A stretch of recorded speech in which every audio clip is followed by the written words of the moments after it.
And I had never been to Kolkata before that. And you may say luck or serendipity या जो भी आप बोले, मैं नसीर साहब के साथ बहुत थिएटर करती हूँ, नसीर सर और रत्ना पाठक शाह के साथ। और हमारा एक नाटक था आर्म्स इन द मैन, और आर्म्स इन द मैन में जो मेन लीड थी, जो लड़की थी, उसकी तबीयत खराब हो गई।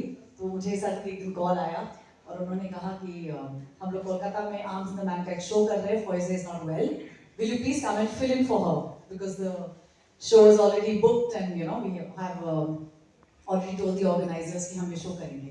और मैं उस समय पहली बार कोलकाता गई, मैंने पहली बार लाइफ में फुचका खाया होगा। मैं रत्ना पाठक शाह के साथ रिमेंबर उन्होंने मुझे बंगाली थाली पहली बार खिलाई, तो मुझे कोलकाता से बहुत प्यार है। एंड आई स्टिल रिमेंबर कि मैंने एक एक एक लेडी थी, वहाँ की ऑडियंस ऐसी होती है कि जब बैक स्टेज अगर एक शब्द भी नहीं सुनाई दिया उनको या उनको कोई शब्द समझ में नहीं आया तो बैक स्टेज आकर आपसे पूछेंगे what was that word you said? I said, Auntie, I have to take second entry, please. We'll talk later. So I absolutely love Kolkata because I just think it's traditionally a very culturally driven and film driven and cinema driven city.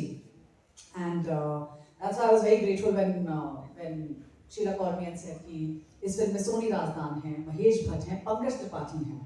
And I was like, wow, this is seeming like an absolutely fantastic cast.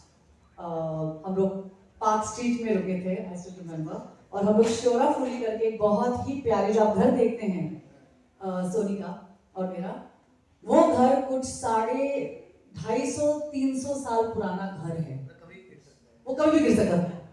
और हमारे shoot ऐसे होते थे कि हम हावड़ा से, क्योंकि एक गाड़ी जाती थी रोज पर्टिकुलरली सेट पर, लेकिन वो रास्ता इतना अच्छा नहीं था और हमको लगते थे कुछ 2 घंटे पहुंचने में सेट पे, क्योंकि हम कोलकाता में थे, शोराफुली 2 घंटे दूर है। तो मेरे डायरेक्टर संजय नाथ वो हावड़ा से एक ट्रेन लेते थे शोराफुली जाने के लिए रोज। मैंने कहा मैं क्या कार में जा रही हूँ, डायरेक्टर जाना है, तो मैं उनके साथ कूद पड़ी ट्रेन में।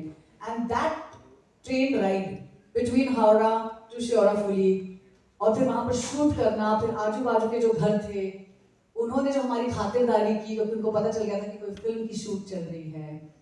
रोज हमारे हमारे सेट पे माछ इतनी सारी माछ आती थी, और फिर आलू पोस्तो, परवल पोस्तो, भिंडी पोस्तो, सारे पोस्तो एक साथ और उसके बाद हम नींद में 1 घंटा तो हम लोगों ने इस फिल्म को इतने प्यार से शूट किया, कभी ऐसा महसूस नहीं हुआ कि हम कोई फिल्म सेट पर हैं या कोई हड़बड़ी में शूट हो रही है।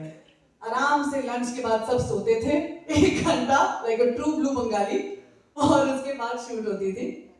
But we ate everything possible, we shot everything possible, we shot in all the beautiful locations, and I think the bonds that got formed during this film, whether Soni Razdan and I became very close friends, because उसके बाद हम लोग ने एक Netflix की series भी की है, उस सीरीज का नाम है Call My Agent Bollywood, and I remember कि सोनी जब वो शो लेने वाली थी, she called me up and said, if you are doing the show, I will do the show.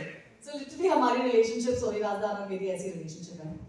And Sheila and I and Shilpi, we became very good friends during the shoot.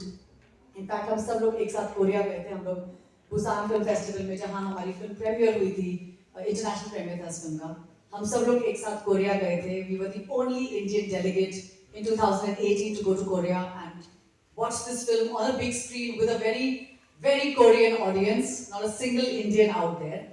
And I think the beauty of the film was, इस film की एक अपनी journey है, और इसके साथ हमारी जो जर्नी है वो एक बहुत ही प्यारी जर्नी थी, क्योंकि जब हमने वो फिल्म देखी तो जो औरतें आकर मंच पर हमसे जो सवाल कर रही थी, तो हम लोग यहाँ पर क्वेश्चन आंसर राउंड्स के लिए खड़े थे, I still remember there were so many women who said that this is not seeming like an Indian film, this seems like a Korean film. And that was a very big compliment I think all of us got, because the film spoke about loneliness of a woman who's so lonely. So although women in India might be in marriages, but you can be a